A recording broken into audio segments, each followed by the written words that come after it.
Part 3, we solve the top and bottom simultaneously.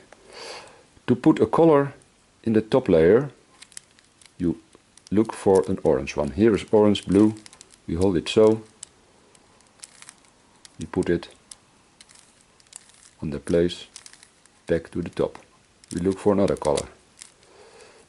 Here is an orange, white. That is here. We do it so. We bring it to the left. Then we bring that to the back side. Half turn. 3 ready. For the red we do the same.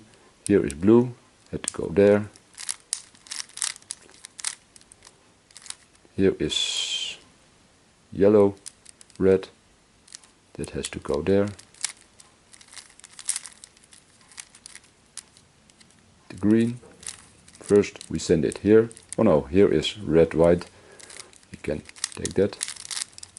So we have top 3 solved, bottom 3 solved. What we do now is easy. We bring the orange